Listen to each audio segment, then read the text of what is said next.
Right now, as you listen to this, there are 5 human-made machines moving through the dark beyond Neptune's orbit. 5. And none of them will ever come home. Their names are Voyager 1, Voyager 2, Pioneer 10, Pioneer 11, and New Horizons. Together, they represent every piece of ourselves we have ever sent beyond the last planet. Every instrument, every radio transmitter, every carefully encoded message we decided was worth sending into the permanent dark. Voyager 1 is the farthest. Launched in September of 1977, it is now traveling at approximately 17 kilometers per second and sits at around 165 astronomical units from the Sun. 1 astronomical unit is the average distance from Earth to the Sun, about 150 million kilometers. So Voyager 1 is 165 times farther from the Sun than we are. When engineers at the Jet Propulsion Laboratory in Pasadena, California, send a command to Voyager 1, the signal travels at the speed of light and still takes roughly 22 to 23 hours to arrive. Another 22 to 23 hours before the response gets back. A full conversation, question and answer, takes nearly 2 days to complete a single exchange. And the thing on the other end of that exchange is a machine the size of a small car, built with 1970s technology, running on approximately 22 watts of electrical power, less than a typical LED grow lamp, still transmitting, still turning. Voyager 2 is not far behind, at roughly 137 astronomical units, following a different trajectory from its twin, one that took it past Jupiter, Saturn, Uranus, and Neptune before the planet's gravity flung it in a new direction and it began the long outward drift. Pioneer 10, which crossed Neptune's orbit decades ago and went silent in January 2003 when its nuclear power finally fell below the threshold for detectable transmission, is now at approximately 137 astronomical units as well, drifting on a path toward the star Aldebaran, though it will take roughly 2 million years to get there. Pioneer 11, silent since 1995, is at roughly 118 astronomical units, moving generally in the direction of the constellation Aquila. New Horizons, the spacecraft that showed us Pluto's heart-shaped plane and flew past an ancient contact binary at the edge of the Kuiper Belt, is now at approximately 62 to 64 astronomical units, still operational, still recording data from the cold, thin space it moves through. 5 machines, 5 quiet, one-way journeys. And the remarkable thing, the thing I want you to hold in your mind as you settle in tonight, is that not one of these spacecraft has left the solar system by most of the measures that matter. Not by gravity, not by the reach of the structures and populations that still belong to the Sun. They have crossed one kind of boundary, but the solar system extends much, much farther than any of them have traveled. There is not a single edge. There are layers. There are gradients. The solar system fades, the way all real thresholds do, not with a wall, but with a progressive deepening of quiet. Let me take you beyond Neptune, not to a boundary, to a place that gets progressively emptier, colder, and more still, but never, for a very long time, completely empty. Neptune sits at approximately 30 astronomical units from the Sun. In the mental model most of us carry, 8 planets in a tidy outward progression. Mercury to Neptune, with the asteroid belt in the middle. Neptune sits at the end, and the end feels decisive. The truth is more unsettling. Neptune is not at the edge of the solar system.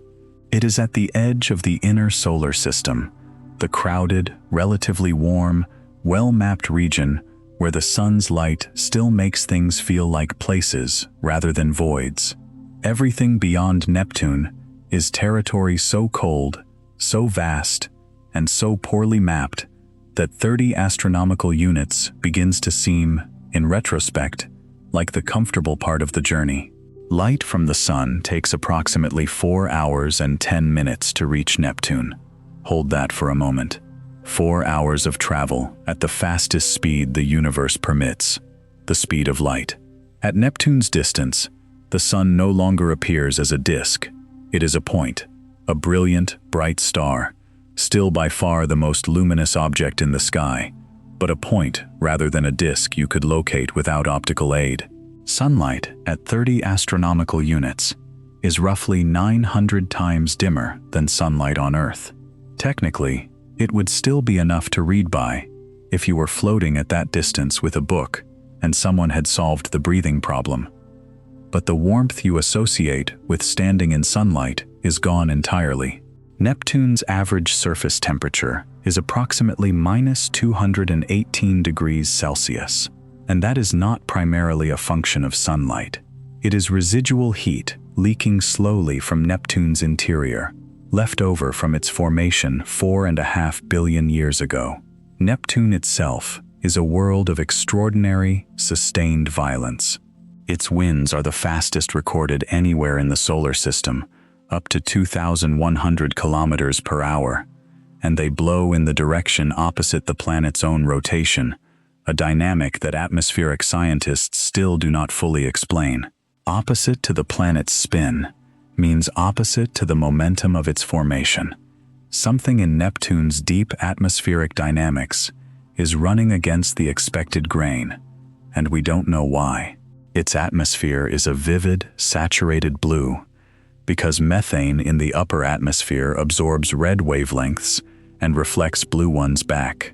Beneath the visible atmosphere are layers of water, ammonia, and methane ice and fluid, under pressures and temperatures that no human instrument has ever measured directly. The planet's interior is poorly understood. Neptune has a magnetic field tilted nearly 50 degrees from its rotational axis and substantially offset from the planet's geometric center, meaning the magnetic poles are not near the geographic poles, and the magnetic field itself is lopsided, stronger on one side of the planet than the other. The magnetosphere this produces is asymmetric in ways that make it change dramatically as Neptune rotates. Models of how planetary magnetic fields form do not predict this.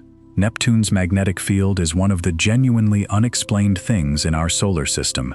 The single spacecraft that has ever visited Neptune was Voyager 2, which flew past on August 25, 1989, in an encounter that lasted hours before the spacecraft turned and kept going. In those hours, Voyager 2 discovered a great dark spot, a storm the size of Earth that has since disappeared. It found 6 new moons in the data that followed. It photographed Triton, Neptune's largest moon, and found something unexpected: nitrogen geysers erupting from beneath a surface of frozen nitrogen ice, driven by sunlight, absorbed through the transparent ice layer and converting to vapor that erupts in jets 8 kilometers high. Triton orbits Neptune backward, retrograde, against Neptune's rotation and against the direction of nearly every other large moon in the solar system. Almost certain evidence that it did not form alongside Neptune, but was captured from the Kuiper Belt in some ancient gravitational encounter. Triton is slowly spiraling inward. In roughly 3.5 billion years, it will be torn apart by Neptune's tidal forces and may become a ring system. We will not be present to observe this. We have visited Neptune once. We have not gone back. Beyond Neptune's orbit, something changes in the character of space. Not the vacuum is everywhere, but the density of objects, the reach of solar radiation, and the noise of the solar wind all begin to thin. You are entering what planetary scientists call the trans-Neptunian region, and it is a place where familiar categories start to dissolve. There are no more planets. There are small worlds, ancient fragments, objects so distant they take centuries or millennia to complete a single loop around the sun. The solar system does not end here, but it becomes something different, quieter, more uncertain, more genuinely strange. The first great structure beyond Neptune is the Kuiper Belt. It begins roughly at Neptune's orbit, 30 astronomical units, and extends outward to about 50 astronomical units. In 2 dimensions, you might picture it as a broad, flattened ring encircling the solar system beyond the last planet. And in broad terms, that image holds.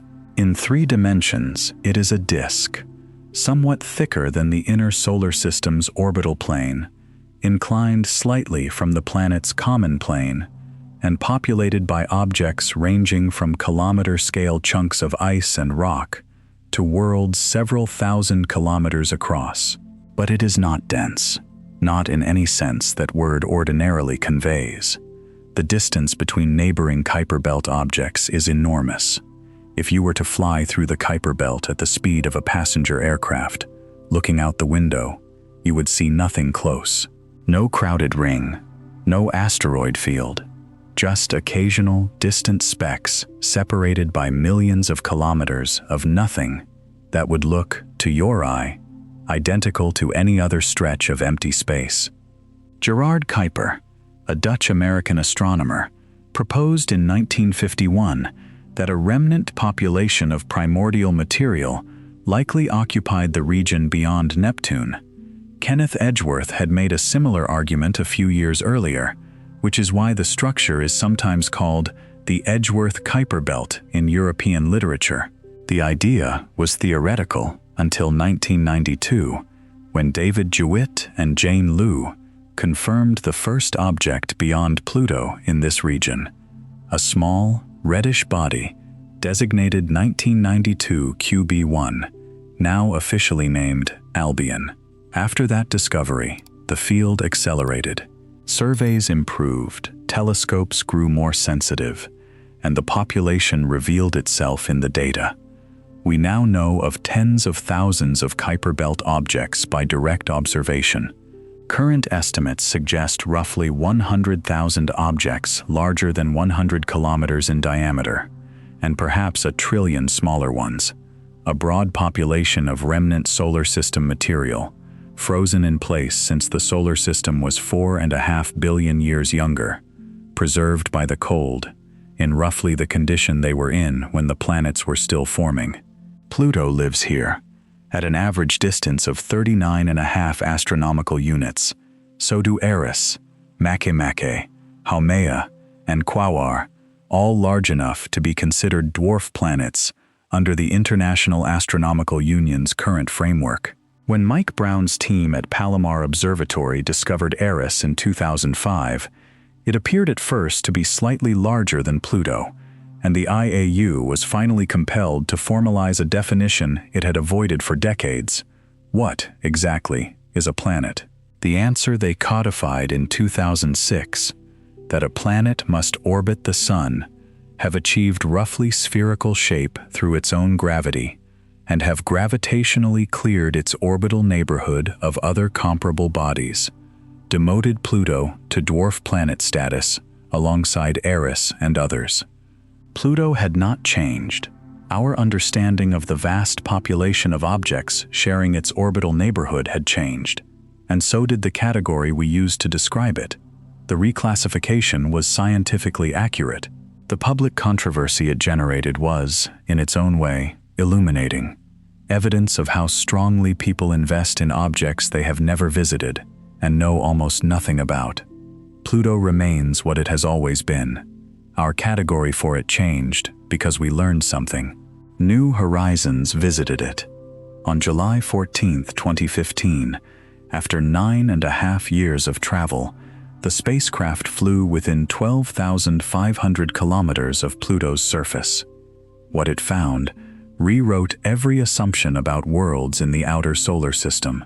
Mountains of water ice rising 3,000 meters. A smooth, heart-shaped plain of nitrogen ice, Tombaugh Regio, named for Clyde Tombaugh, who discovered Pluto in 1930, covering an area the size of Texas and Oklahoma combined, with evidence of convective overturn, suggesting an active geological process even at temperatures approaching absolute zero. A thin atmosphere of nitrogen and methane producing hazes visible in the backlit images captured as New Horizons looked back toward the sun after closest approach. Possible evidence of a liquid water ocean beneath the surface, kept from freezing by the slow decay of radioactive elements in the core. Pluto was not the simple, dead snowball anyone had assumed. It was a world, actively doing what worlds do, nearly 5 billion years into its existence, in a part of the solar system everyone assumed was static and simple. It was not simple. Nothing in the outer solar system, it turns out, is simple. After Pluto, New Horizons kept going. Its next target was too small and too distant to have been found without the Hubble Space Telescope searching deliberately in the right direction. Specifically, to give New Horizons a destination worth traveling to. Astronomers found it in 2014, a small, reddish object then designated 2014 MU69, later given the official name Arrokoth from the Powhatan word for sky. On January 1, 2019, New Horizons flew past Arrokoth at 43.5 astronomical units from the Sun, the farthest planetary science flyby in history, and the results changed how planetary scientists think about the process by which the solar system built itself. Arrokoth is a contact binary, two lobes pressed gently together, shaped unmistakably like a flattened snowman when viewed head-on and like a thin potato when viewed from the side. The larger lobe, named Arrokoth, is approximately 19 kilometers across. The smaller, named Wenu, is approximately 14. They connect at a narrow neck region, and the overall object is smooth, remarkably, uniformly smooth, without the sharp fracture lines and deep craters you would expect if these two lobes had collided at significant speed. A high-speed collision would have shattered at least one of them, or left a deeply scarred contact zone. What New Horizons saw was the opposite: rounded, gentle surfaces fitting together without visible trauma. This morphology became one of the most significant results of the entire mission, the dominant model for how small bodies in the outer solar system accumulated was accretion by impact, objects colliding at relative speeds of hundreds of meters per second, gradually building larger bodies through successive violent collisions. Arrokoth's shape says something different happened here. The current model is called pebble cloud collapse. Instead of two separate objects drifting independently until they happen to collide, the two lobes of Arrokoth form together inside the same slowly rotating cloud of small particles, a local concentration of material in the early solar disk that gradually collapsed under its own gravity. As the cloud collapsed, it naturally separated into two condensations orbiting each other, gradually losing energy through collisions between the small particles that surrounded them, and eventually drifting into contact at a speed perhaps comparable to a slow walk, a few meters per second. Not a collision, a meeting. Two pieces of the same cloud, drawn together patiently by gravity, settling into contact rather than crashing. This changes the picture of early solar system formation from a violent, chaotic process to something more gradual and orderly, at least in the outer solar system, where objects move more slowly and the sun's influence is weaker. Arrokoth's surface is uniformly deep red, one of the reddest surfaces of any object in the solar system, covered in complex organic molecules called tholins. Tholins form when relatively simple compounds like methane, ammonia, and water ice are exposed to ultraviolet radiation and cosmic rays over very long timescales. The chemistry that produces tholins is the same category of chemistry that produces the amino acid precursors and other complex organics that appear in carbonaceous meteorites, the building blocks that, on Earth, eventually organized into biology. This doesn't mean Arrokoth contains life. or that it was on any trajectory toward life in any sense that the word implies. But it does mean that the chemistry of the outer solar system is not inert. It is complex.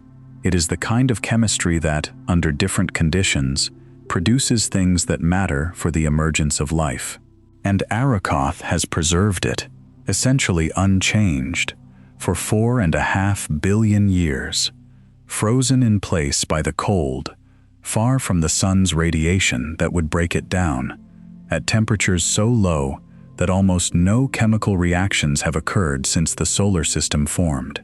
It is a fossil of the chemistry of the beginning, sitting quietly at 43 astronomical units, waiting to be read. The images of Arrokoth arrived at Earth in slow increments. The signal traveled at the speed of light, and still took approximately 6 hours to cover the distance. Highest resolution images took months to trickle back. New Horizons transmits its data very slowly, and the distance is extreme. Engineers at the Johns Hopkins Applied Physics Laboratory received each new image with the particular patience required when the thing you're waiting to hear from is billions of kilometers away. What they received, image by image, was a world so old and so quiet that it had accumulated almost no craters in 4.5 billion years. Not because nothing had ever come near it, but because the Kuiper Belt is so sparse that significant impactors rarely find their way to any individual object. Arrokoth has been out there, alone, barely touched, since the solar system was young. It is not dramatic, it is not spectacular in the way Pluto's nitrogen plains are spectacular, but it is, in its stillness and its preservation, something extraordinary, a record of the beginning. In November 2003, Mike Brown, Chad Trujillo, and David Rabinowitz were scanning the outer solar system for large trans-Neptunian objects when they found something that immediately became one of the most puzzling objects ever discovered in the solar system. They named it Sedna, after the Inuit goddess of the Arctic Ocean, and its existence has not been satisfactorily explained in the more than 2 decades since. Sedna is currently at approximately 84 to 85 astronomical units from the Sun, already well beyond the Kuiper Belt's far edge. But its orbit is what makes it strange. Sedna's closest approach to the Sun, its perihelion, is approximately 76 astronomical units.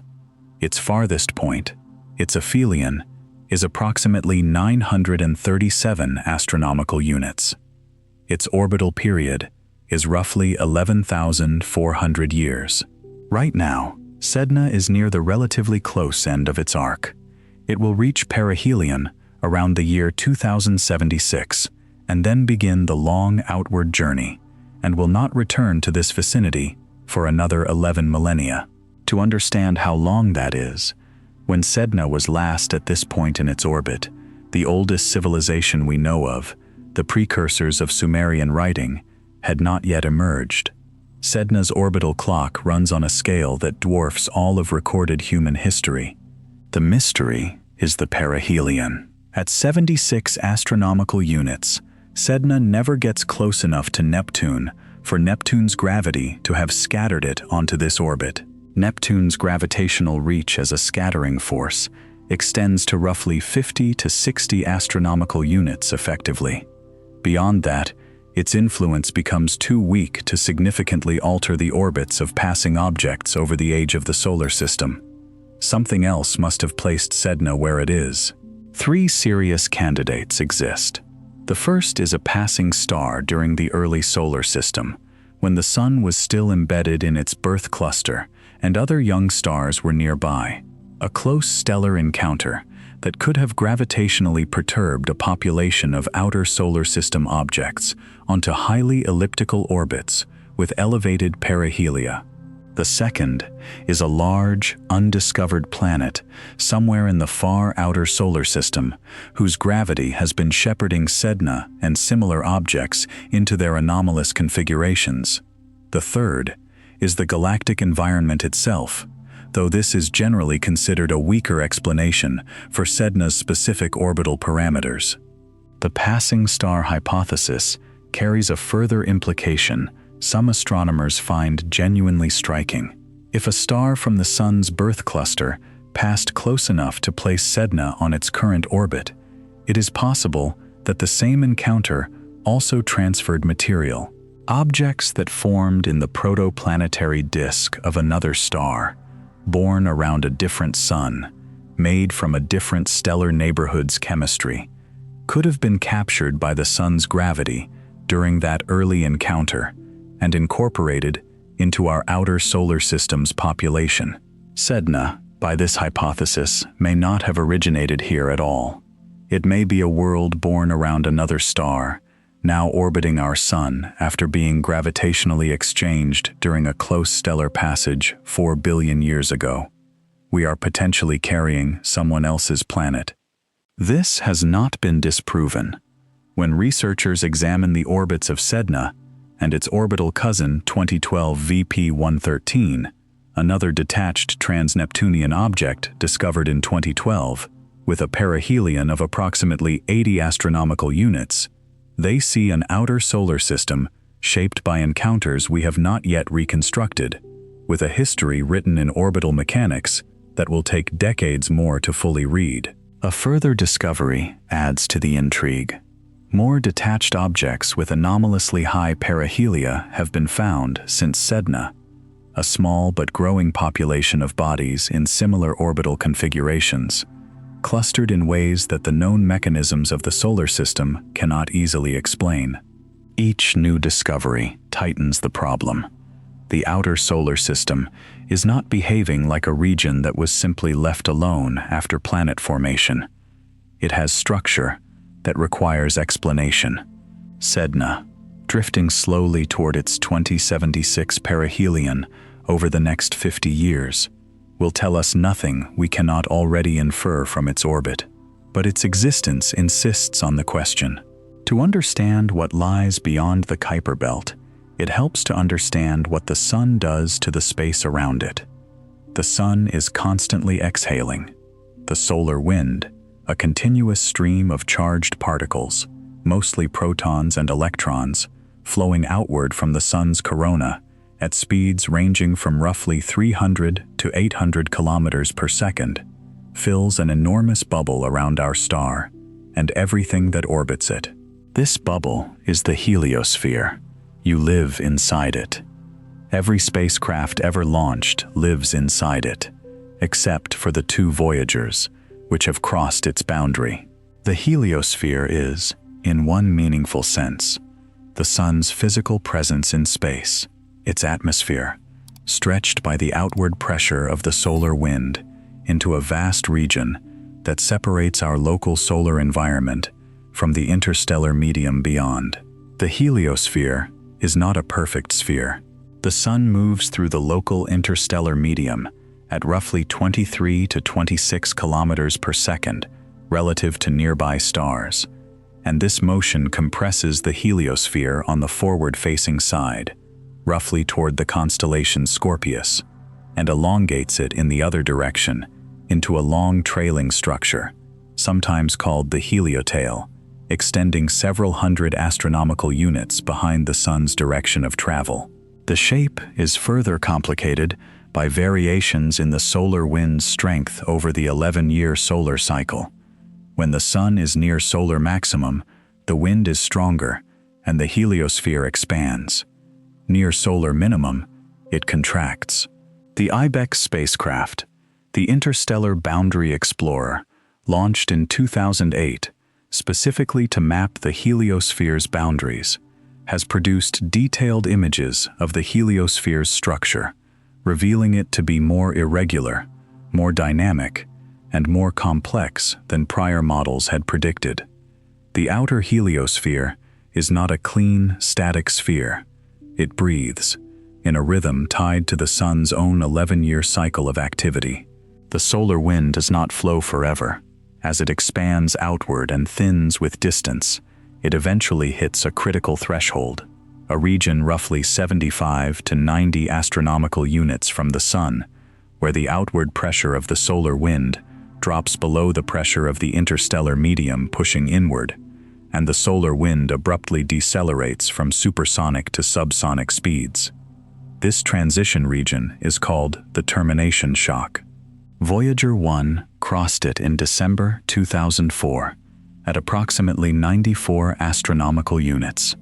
Voyager 2 crossed it in August 2007 at about 84 astronomical units, a different distance, reflecting that the heliosphere is not symmetrically shaped.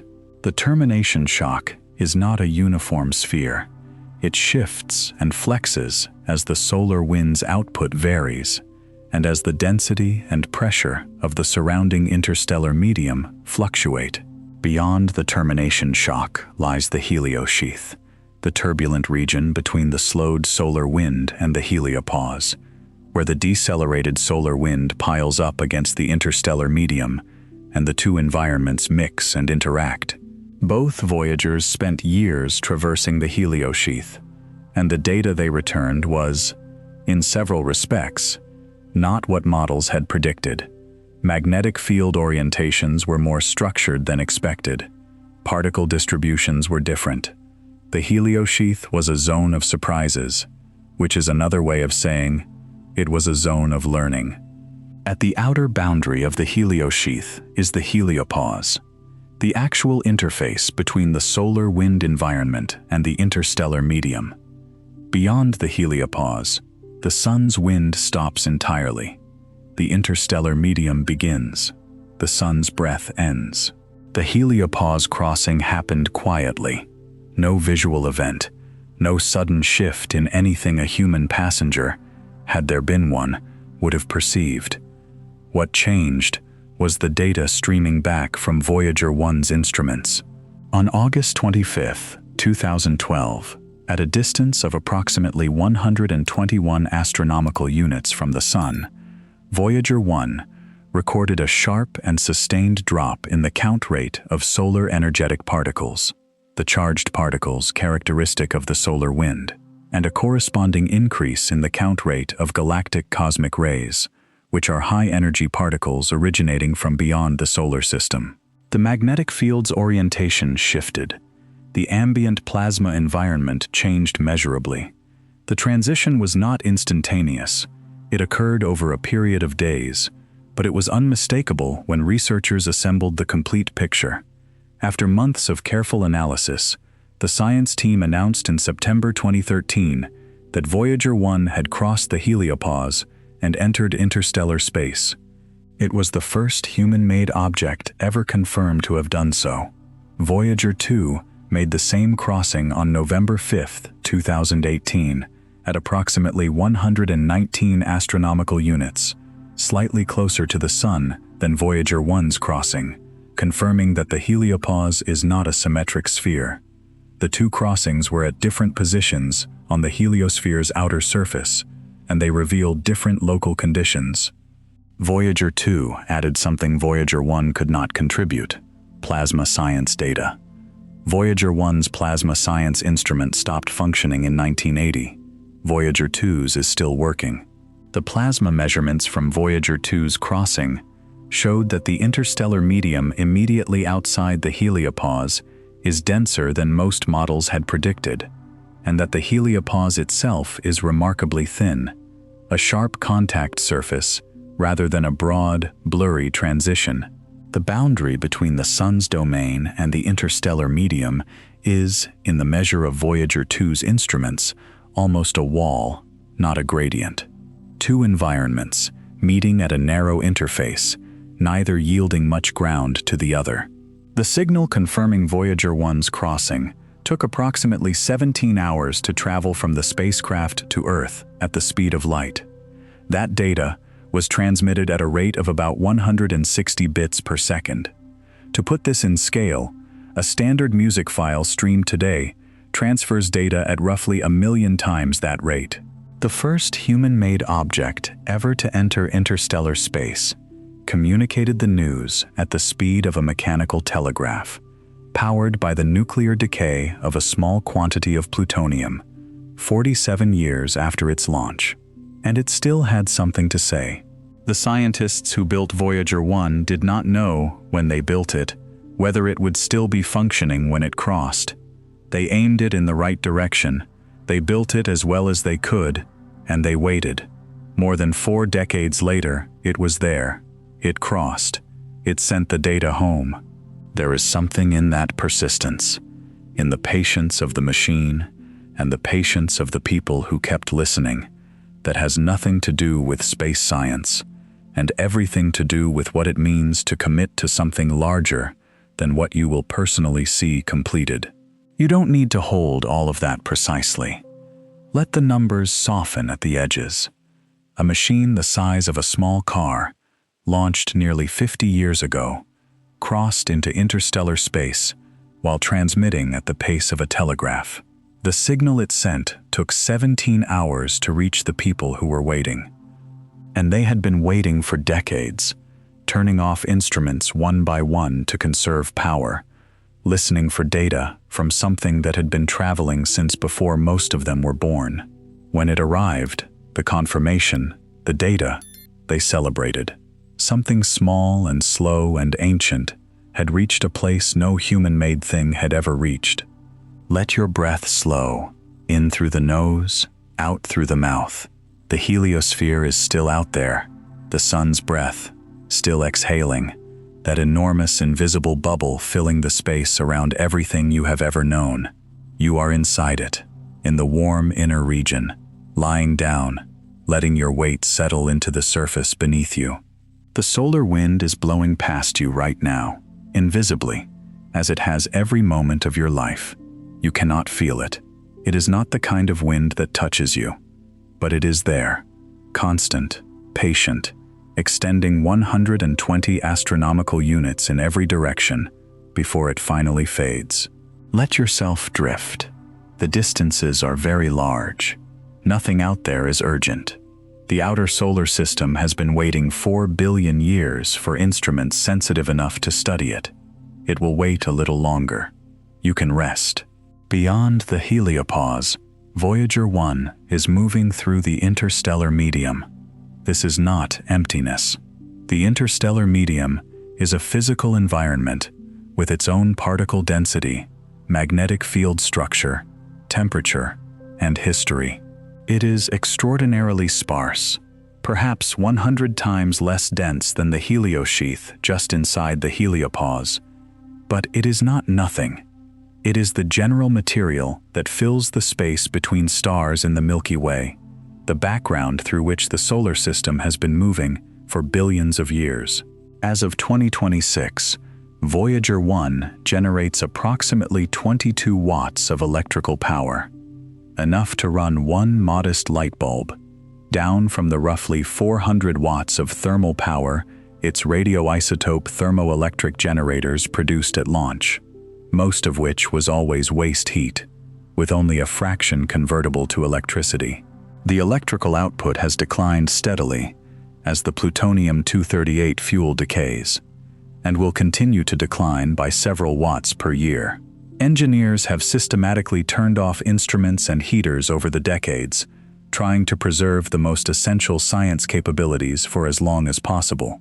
The spacecraft will likely go silent, all instruments dark, sometime in the late 2020s.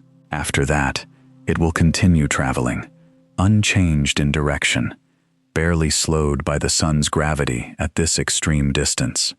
For millions of years, it will drift through the interstellar medium, dark and quiet, still carrying its golden record, 116 analog-encoded photographs of Earth, greetings in 55 human languages, the sounds of rain, surf, wind, thunder, birds, a mother's first words to a newborn child, 90 minutes of music from around the world, and the recorded brainwaves of Anne Druyan, captured on the night she and Carl Sagan realized they had fallen in love.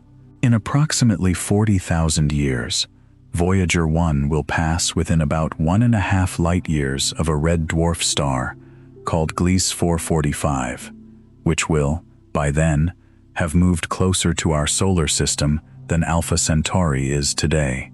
Voyager will not go into orbit.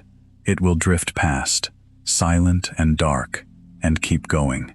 But here is something about where Voyager 1 is now that most accounts leave out. The interstellar medium it is moving through is not generic, featureless galactic space. It is a specific, historically recent, locally particular patch of the galaxy, shaped by events from millions of years ago.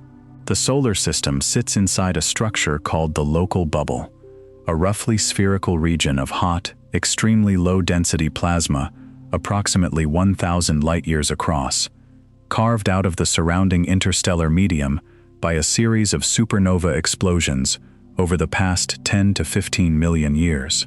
The supernovae responsible for the local bubble originated from a group of massive stars that have since dispersed, and the expanding shock waves from those explosions swept the local interstellar medium outward, creating a cavity filled with very hot but extraordinarily sparse plasma at temperatures of roughly 1 million Kelvin.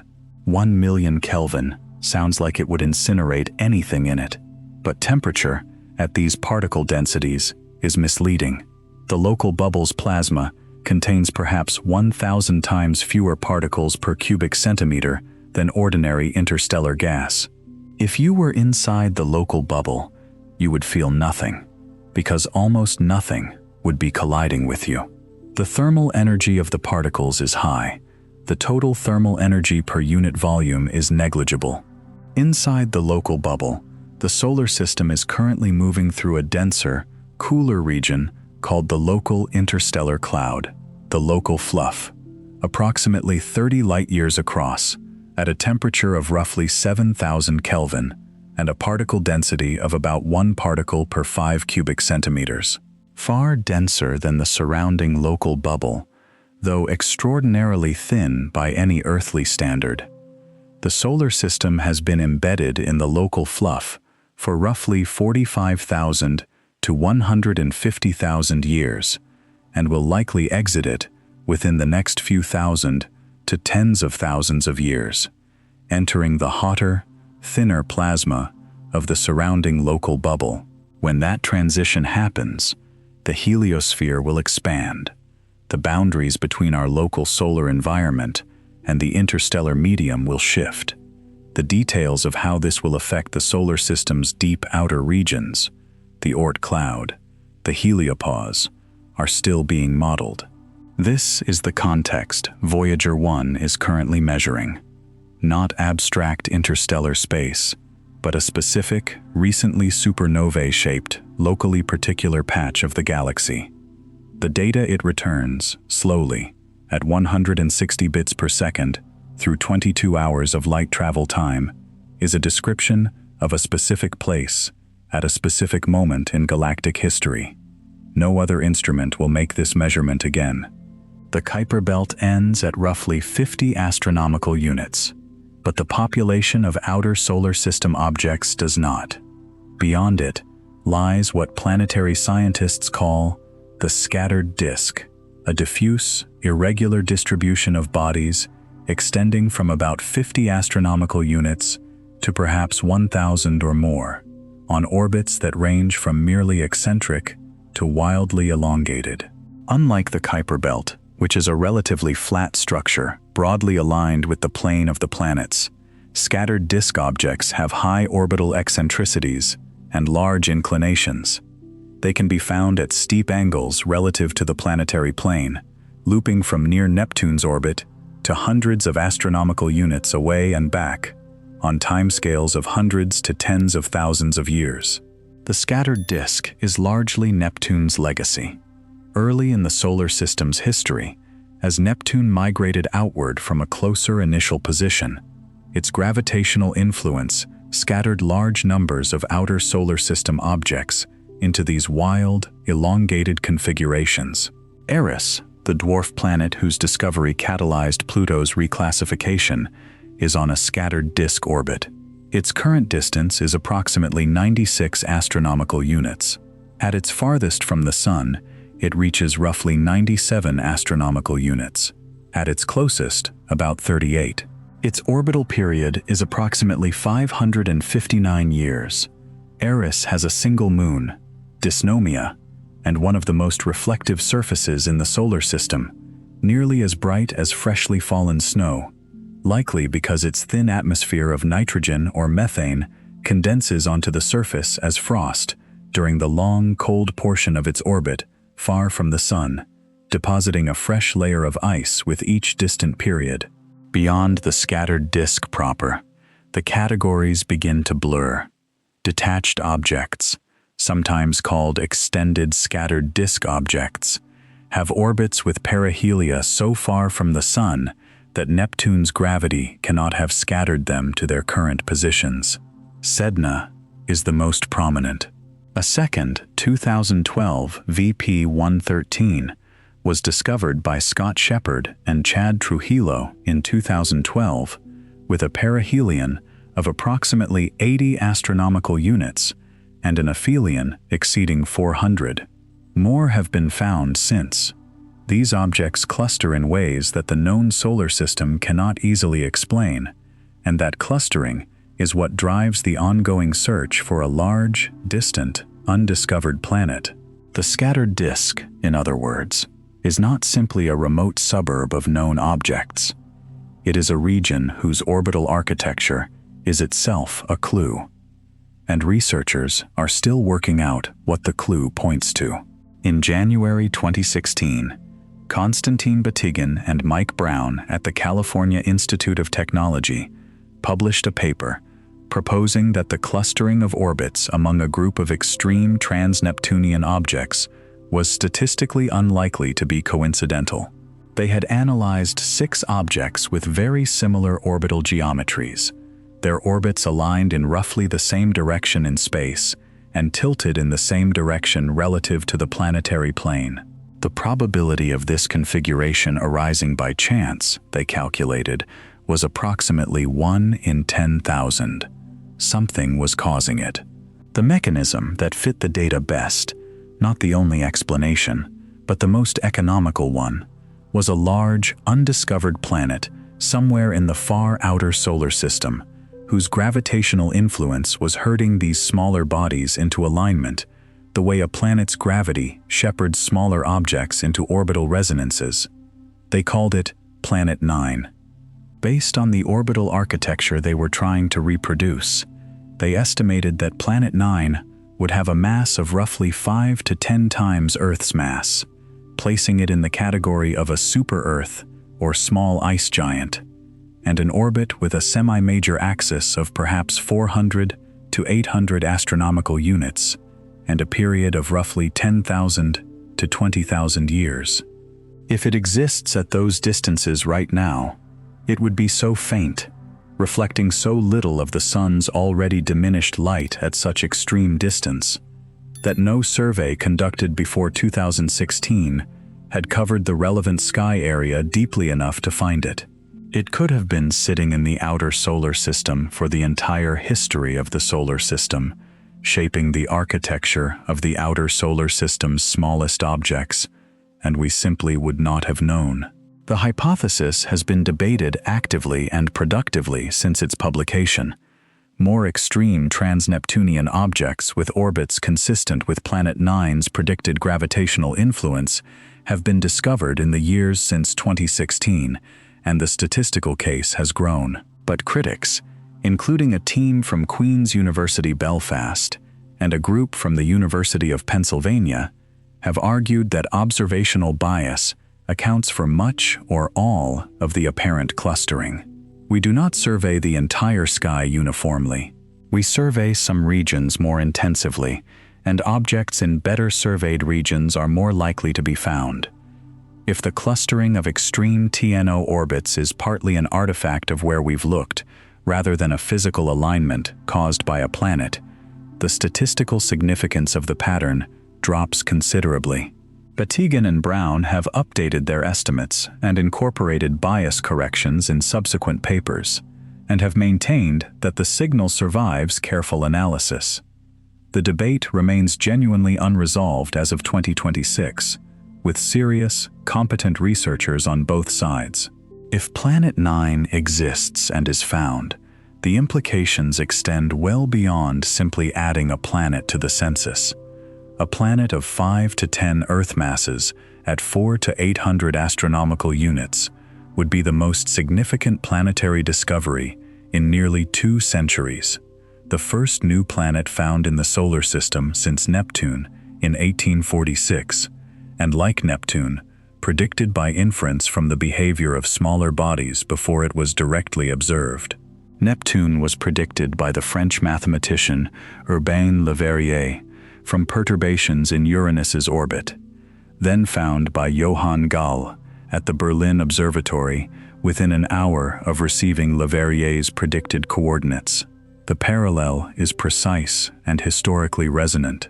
Beyond the discovery itself, Planet 9's existence would explain Sedna's anomalous orbit, the clustering of detached objects, and possibly a slight but real tilt in the Sun's rotational axis relative to the planet's orbital plane, about 6 degrees, that has no explanation in current solar system formation models. The search is ongoing. The Vera Rubin Observatory, situated on Cerro Pachón in the Chilean Andes, began its legacy survey of space and time in 2024, a 10-year program of systematically imaging the entire accessible sky every few nights to extraordinary depth. Rubin's camera is the largest digital camera ever built for astronomical use, with a 3.2 billion pixel detector capable of imaging an area of sky the size of 40 full moons in a single exposure. Its survey is expected to either find strong supporting evidence for Planet 9 or effectively rule out its existence in the most probable orbital regions within the next several years. The data is accumulating. The telescope is running. The answer, if there is a planet out there, is being encoded in images taken on a mountain in the Atacama Desert at this moment. We are in the last window of genuine uncertainty on this question. That is an unusual place to be, and it will not last long. Every few years, a comet from the outer solar system arrives in the inner solar system and briefly becomes one of the most spectacular objects in the sky. They have been recorded for millennia. The ancient Chinese cataloged thousands of cometary appearances. Babylonian scribes noted their positions in clay tablets that survive today. Virtually every ancient civilization interpreted their arrival as portent, as divine message, as warning. None of those interpretations were correct about the mechanism, but the watching was appropriate because what was crossing the sky was genuinely extraordinary, and we simply lacked the language to say what it was. Short-period comets, those with orbital periods under 200 years, originate broadly in the Kuiper Belt and scattered disk. Gravitational interactions with the giant planets, accumulated over millions of years, scatter some of these objects inward until they acquire orbits that bring them repeatedly through the inner solar system on human-comprehensible timescales. Halley's Comet, the most famous, has a period of roughly 75 years and will next appear around 2061. Long-period comets are different in kind, not just degree. Their orbital periods exceed 200 years by definition, and the extreme examples have periods of hundreds of thousands to millions of years. They come from the Oort Cloud, from the distant, cold halo at the solar system's outermost reach, disturbed inward by forces we will discuss shortly, and falling toward the Sun on journeys that began before our species existed. Comet Hale-Bopp, which lit the sky in 1997 with a brightness visible in daylight in the weeks around perihelion, had an orbital period before its visit of approximately 4,000 years. It will return on its post-encounter orbit altered by Jupiter's gravity during its 1997 passage in roughly 2,500 years. Comet West, which blazed across the morning sky in early 1976, one of the brightest comets of the 20th century, strikingly visible even from light-polluted cities, had an inbound orbital period estimated at tens of thousands of years. It was almost certainly a first-time visitor from the Oort Cloud, making its maiden passage through the inner solar system. Comet McNaught, which appeared in January 2007 and became the brightest comet in 40 years, visible in broad daylight from the southern hemisphere, with a curved dust tail spanning 30 degrees of sky in the weeks after perihelion, was on a hyperbolic orbit, altered by the Sun's gravity during closest approach to one that will carry it permanently out of the solar system. It passed through once. It will not return. These comets begin their inward journeys in the Oort Cloud, at distances of 10,000 to 80,000 astronomical units. Something disturbs them, a passing star, the galactic tide, a gravitational resonance that slowly tilts their orbit over thousands of years, and they begin to fall. The journey inward takes millions of years. The comet visible in the night sky on a clear evening, slowly brightening over weeks, developing a tail of gas and dust as the sun's radiation heats its surface, becoming, at its best, something you can see in daylight, has been traveling since before our species took its current anatomical form, or perhaps since before genus Homo existed at all. It arrives after millions of years. It crosses the inner solar system in weeks. Then it falls back outward, or is gravitationally perturbed onto a new orbit, or is captured into a shorter period path, or is ejected from the solar system entirely. For the brief window it is visible, a long-period comet is the Oort Cloud making itself present, the deepest, quietest, most remote part of the solar system, briefly glowing in our sky. The Oort Cloud is the largest structure in the solar system. It is also the one we understand least. We have never directly observed a single confirmed Oort Cloud object at its natural location. Every piece of evidence for its existence is indirect, derived entirely from the orbital properties of comets that fall inward and visit the inner solar system. The Oort Cloud is, in the history of planetary science, one of the most successful scientific inferences ever made. A vast, physically real structure described in quantitative detail that no human instrument has ever seen. Jan Hendrik Oort, a Dutch astronomer at Leiden Observatory, published the foundational paper in 1950.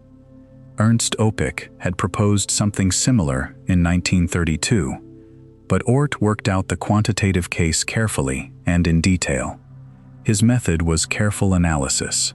He took a set of long-period comets with well-determined orbits and calculated their aphelia, the farthest points in their orbits from the Sun. He then asked, are these aphelia distributed randomly, or do they cluster? They clustered.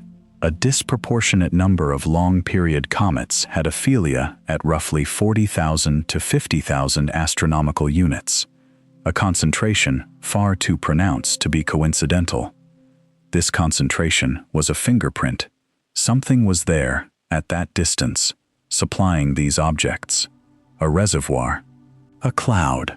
Oort estimated its scale, the distance range where objects were concentrated, the approximate number needed to supply the observed cometary flux to the inner solar system, and described what it implied about the cloud's structure, its formation, and the mechanisms that perturbed its objects inward.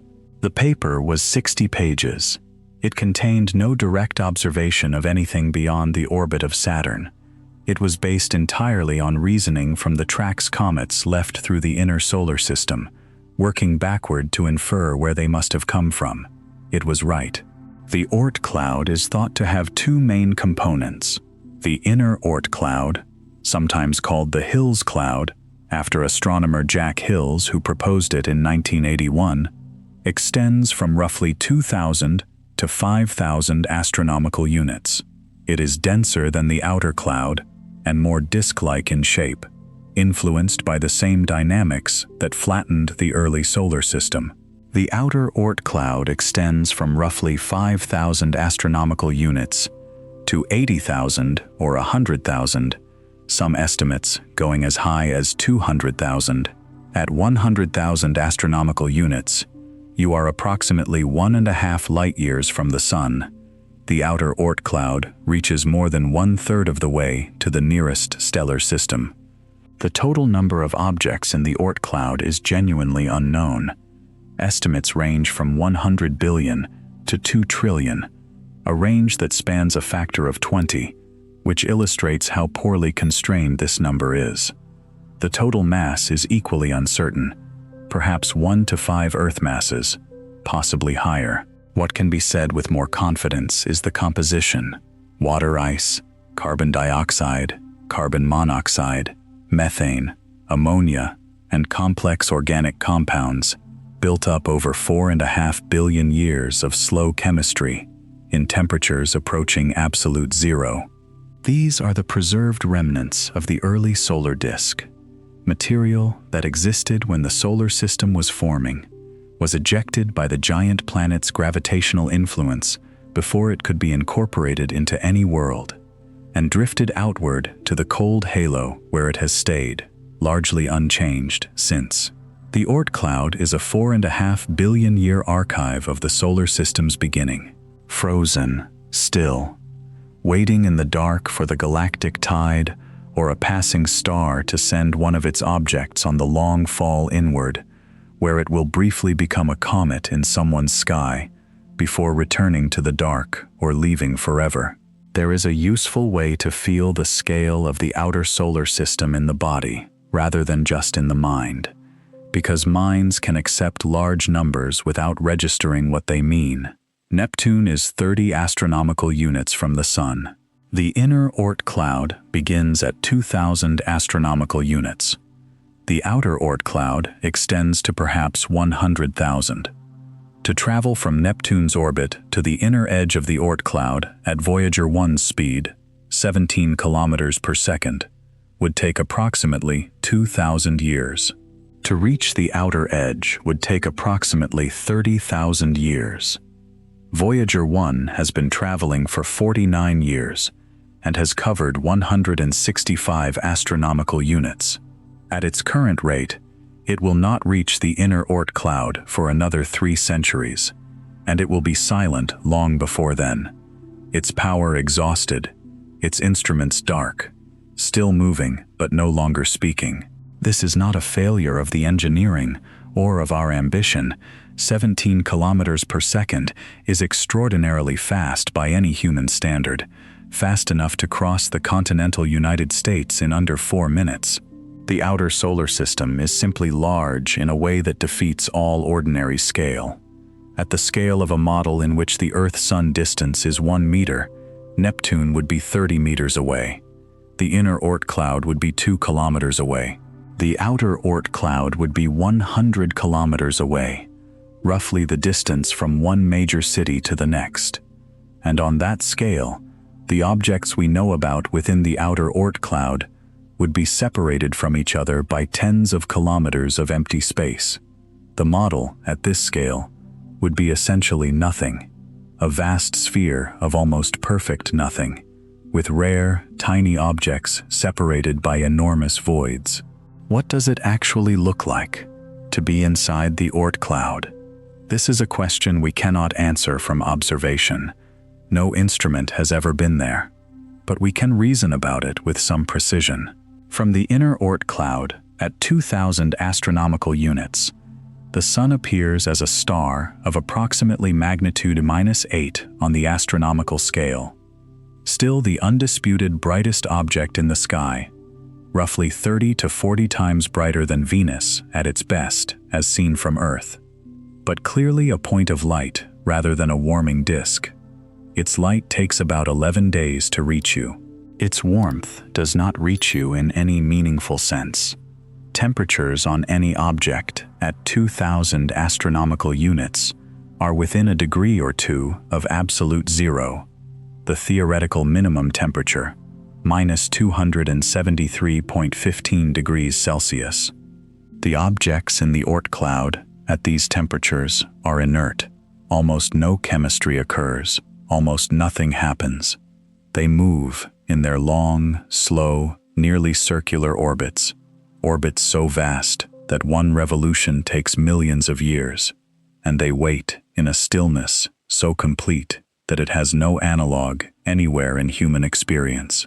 From the outer Oort Cloud, at 100,000 astronomical units, the Sun appears at roughly apparent magnitude -3, still the brightest star, but only marginally brighter than the brightest stars visible from Earth.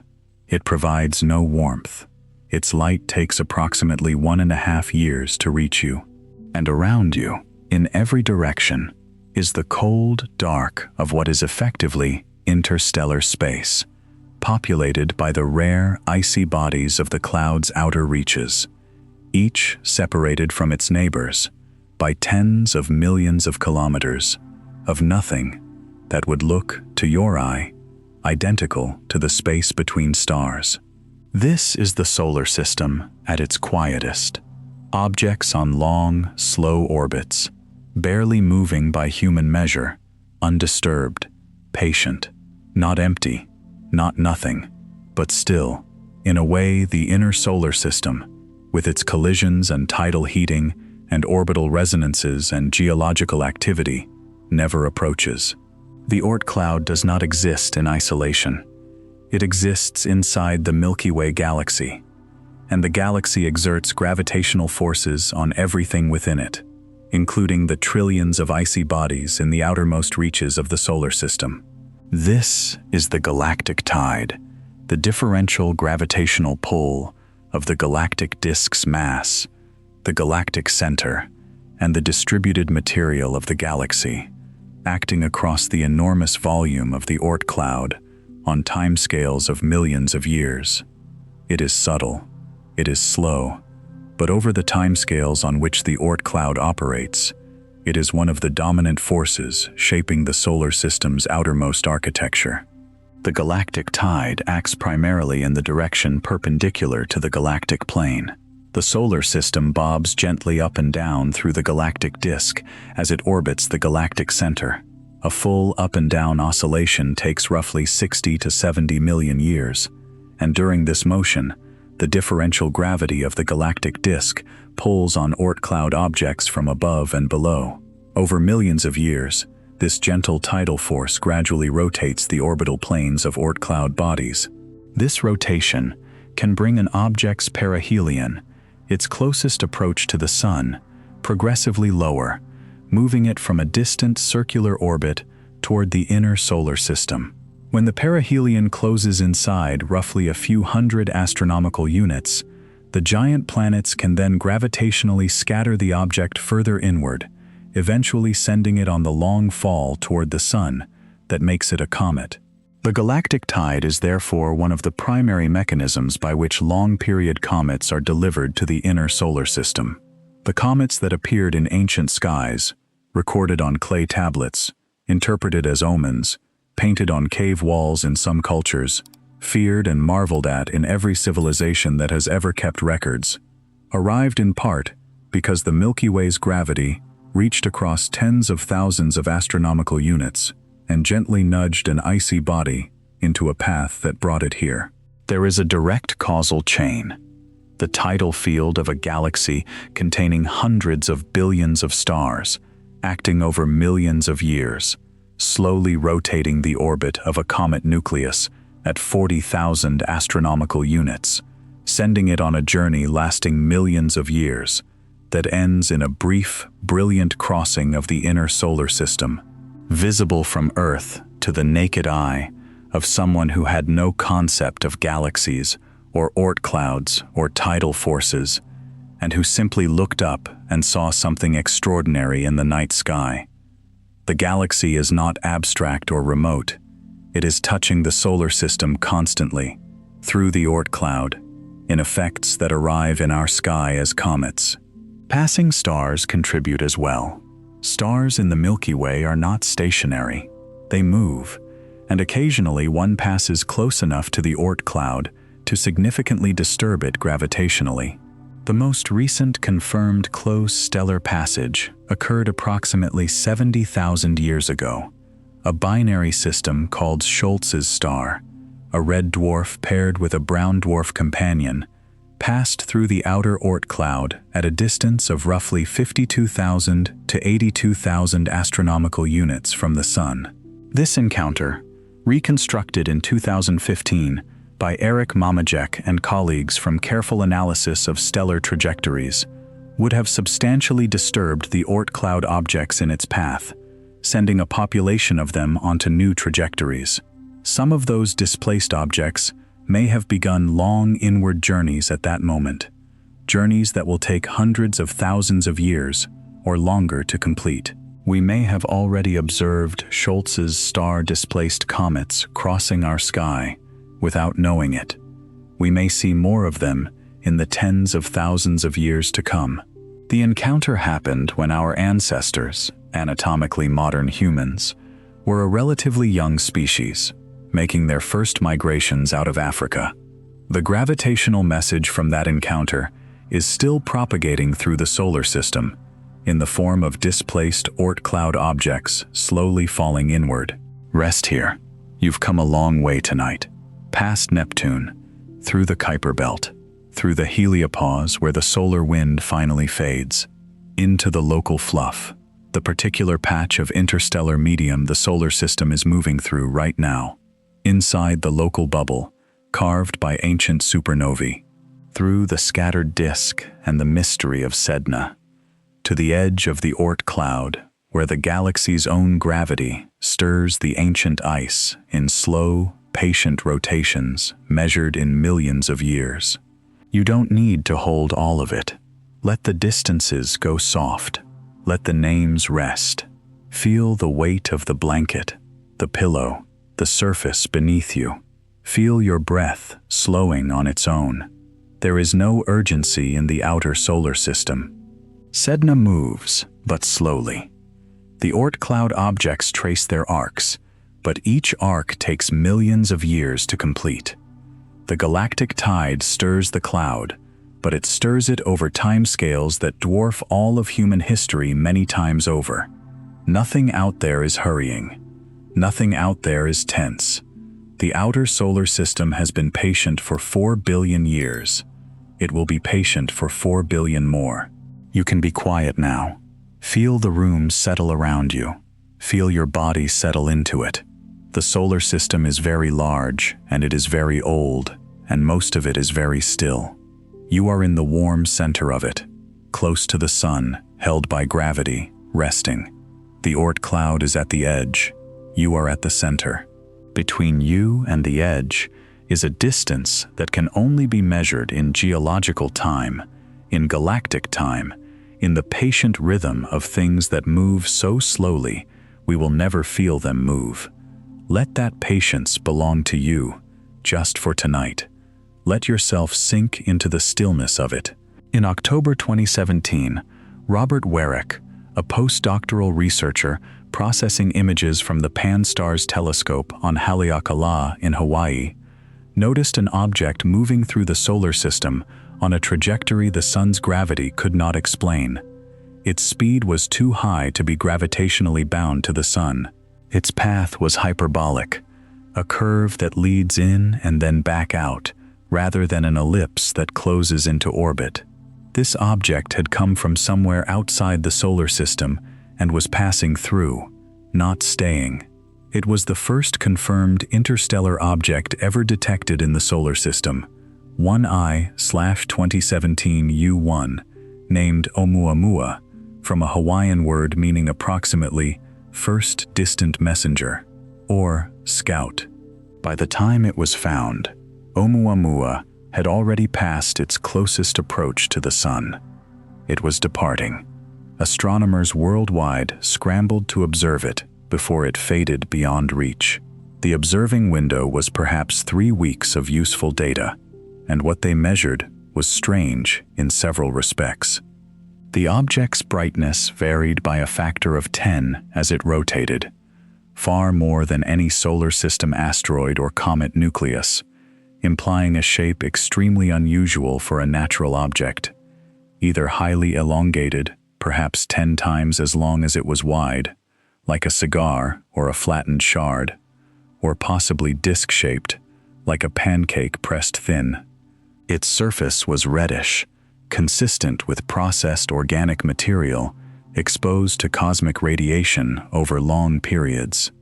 It showed no coma, no detectable outgassing, and when researchers computed its exact trajectory, they found a discrepancy.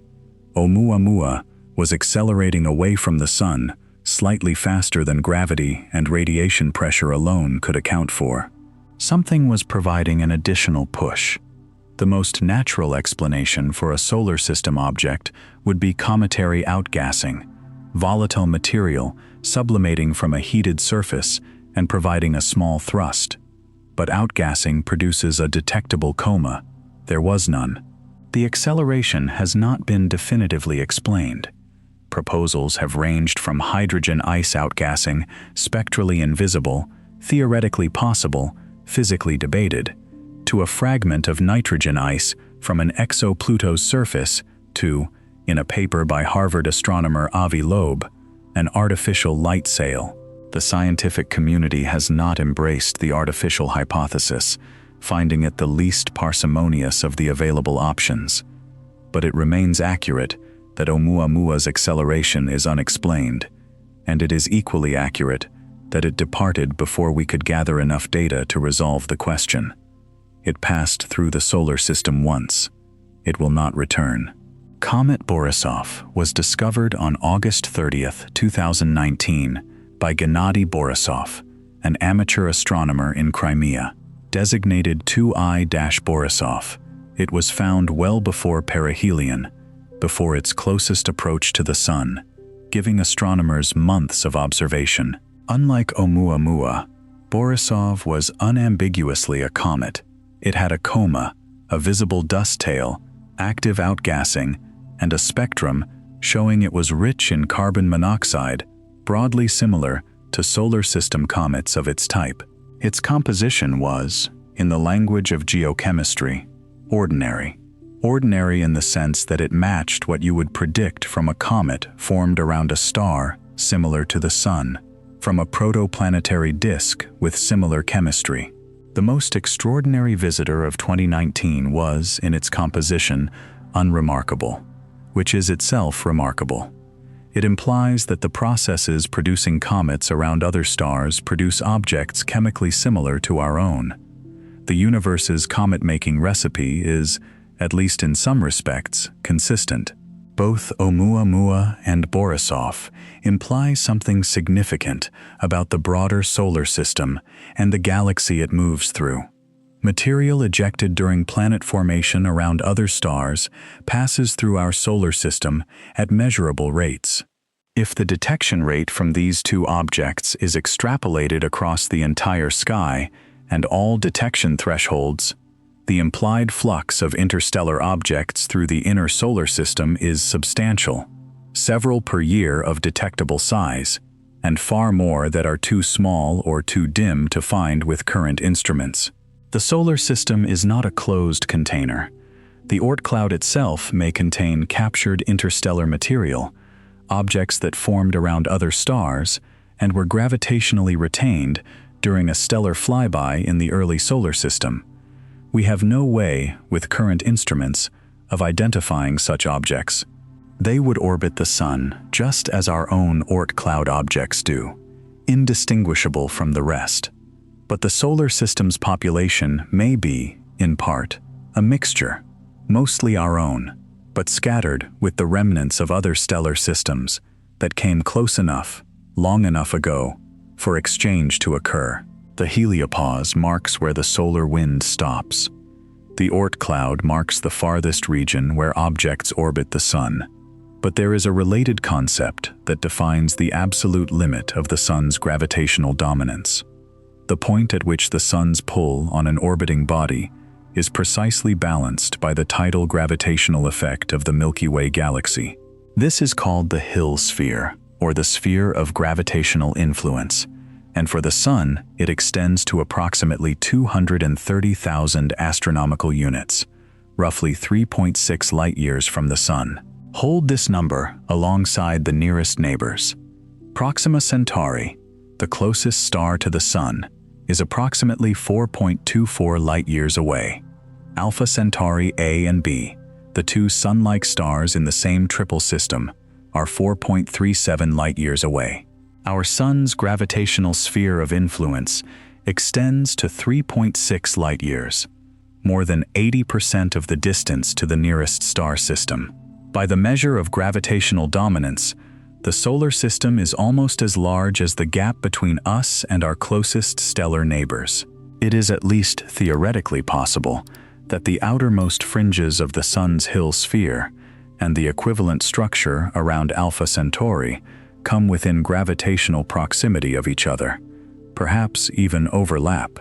If so, there may be objects in the vast space between the two systems that are not clearly bound to either one, drifting in a gravitational borderland, nudged one way or another by the slow changing of the two stars' relative positions over millions of years. What this means for the concept of leaving the solar system is worth sitting with.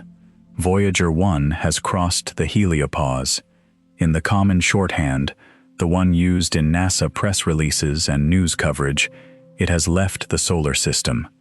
This is accurate in the sense that it has exited the solar wind's domain. But by the measure of gravitational influence, Voyager 1 is less than 1/1000th of the way to the Sun's Hill sphere. The Sun's gravity still dominates Voyager 1's trajectory. It will continue to dominate for thousands of years of additional travel. What we call leaving the solar system is, physically, more like leaving the atmosphere, still very much inside the gravitational structure, just outside the immediate wind.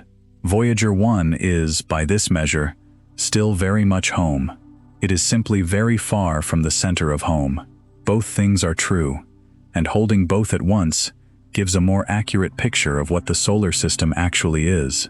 In 2021, a team of scientists using data from New Horizons published a result in the astrophysical journal Letters that they had not expected when they began the analysis. New Horizons, then between 42 and 50 astronomical units from the Sun, was used to measure the cosmic optical background, the total diffuse light reaching the spacecraft from all directions in space, after subtracting every known contribution. Identified stars, cataloged galaxies, diffuse galactic emission, and, crucially, the zodiacal light, which is sunlight scattered by interplanetary dust in the inner solar system and which drowns out faint background light when measured from near Earth. At New Horizons distance, zodiacal light has dropped to essentially zero. It is, at those distances, the ideal platform for measuring very faint background sources, and the measurement produced a residual, diffuse light roughly twice as bright as all known galaxies combined could account for. A follow-up analysis in 2022, using a larger sample of New Horizons images, confirmed the original result. The excess is real, within the measurement's own error bounds, and accounting more carefully for known sources does not eliminate it. Various explanations have been proposed. Unresolved populations of dwarf galaxies, too faint and too numerous to have been individually catalogued. Diffuse light from stars stripped from galaxies during ancient mergers, and now filling the intergalactic medium. Gravitationally lensed background sources, some entirely unknown class of diffuse optical emitter. None of these explanations has been confirmed. As of 2026, the source of the excess optical background is genuinely unknown. I raise this not only because it is interesting in itself, but because of what it represents about the process of going somewhere quiet enough to listen. New Horizons was designed to study Pluto and the Kuiper Belt. It was not designed to measure the cosmic optical background, but the farther it traveled from the zodiacal dust of the inner solar system, the cleaner its view of the universe became. And when the view was clean enough, something appeared that doesn't fit the picture. This is how some of the best science gets done, not by searching for an anomaly, but by going somewhere quiet enough to notice that the universe is doing something you didn't predict. The outer solar system has offered this repeatedly in recent decades. Sedna's orbit doesn't fit the models.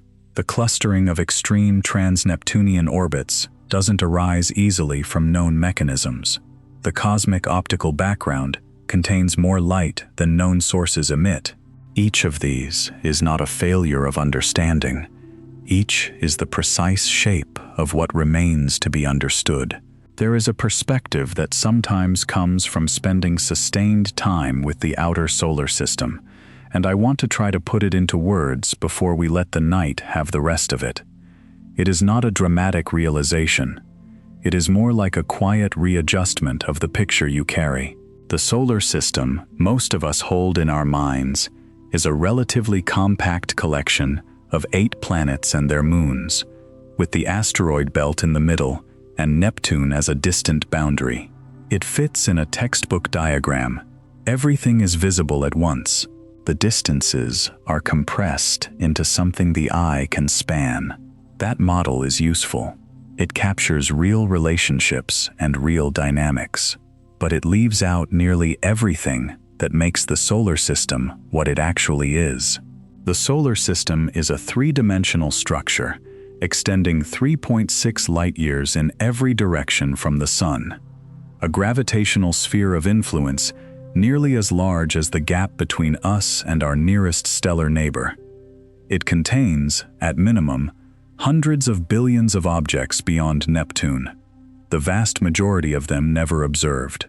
It has been shaped by galactic forces over 4.5 billion years, by the tidal field of the Milky Way, by stellar flybys in the early solar system, by the dynamics of planet formation that we are still revising. Its outermost region has barely been described, let alone explored. The 8-planet model is a useful starting point. It is not the thing itself. The Oort Cloud objects have been out there since the solar system formed. They condensed from the same molecular cloud that formed the Sun, the planets, the asteroids, and every atom in your body. The carbon in your cells was forged in stellar nucleosynthesis events that preceded the solar system, in stars that lived and died before the Sun ignited, whose supernova remnants dispersed into the interstellar medium and were eventually gathered into the molecular cloud from which everything in the solar system formed. Those atoms, gathered into the same dispersing cloud, were organized by the same gravitational collapse and separated into different destinations: the Sun, the planets, the asteroid belt, the Kuiper Belt objects, and the trillions of icy bodies in the Oort Cloud. The material is the same generation. The difference between you and an Oort Cloud object is not a difference of origin. It is a difference of destination and of what happened to the material over the 4.5 billion years since the solar system coalesced. You ended up in the warm, busy inner region, incorporated into a rocky planet, then into a biological process that took billions of years to produce multicellular life, then into the specific, improbable chain of evolutionary events that produced mammals, then primates, then humans, then you, lying in a room somewhere, listening to a description of the solar system's outer edge.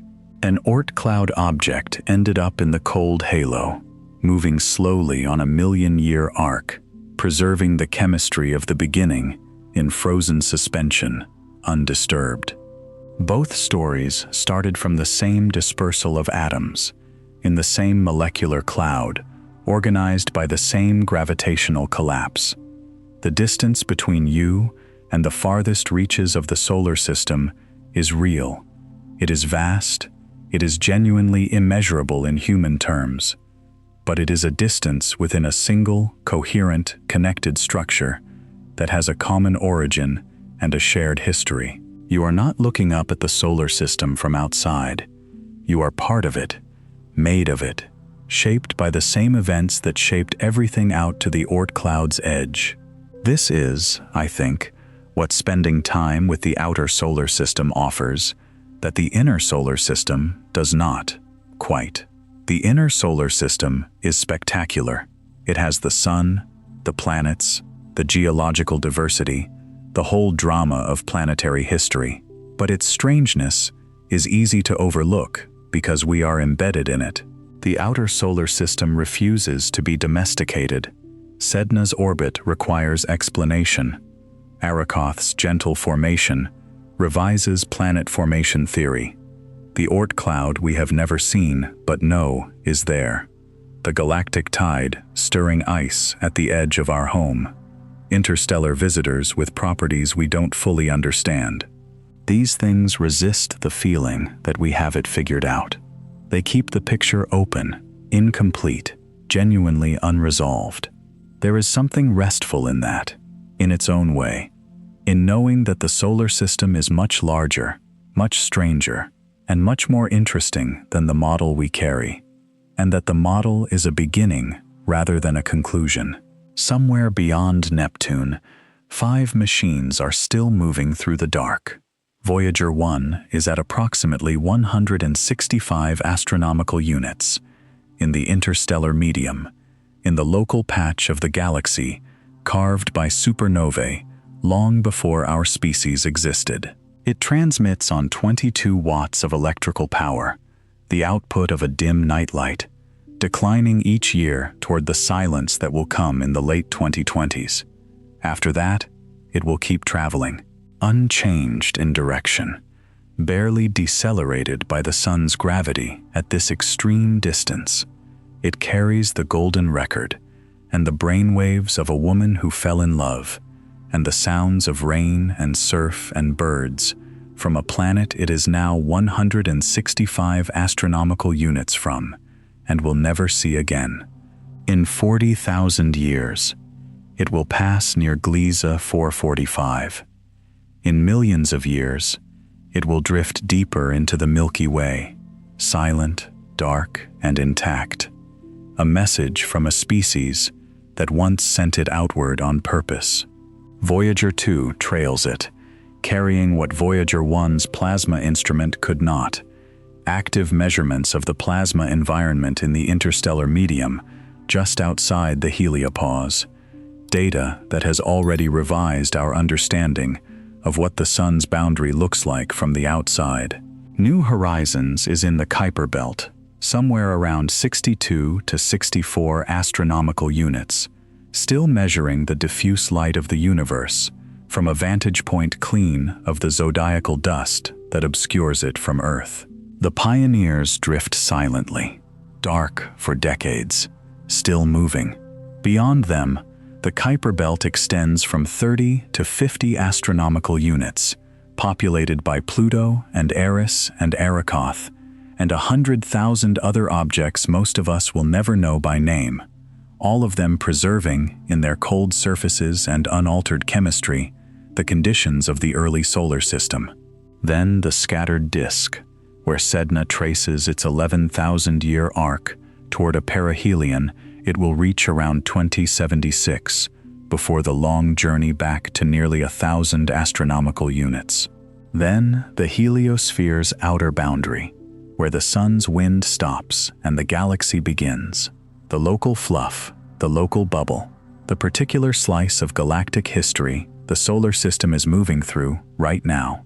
The inner Oort Cloud begins at 2,000 astronomical units.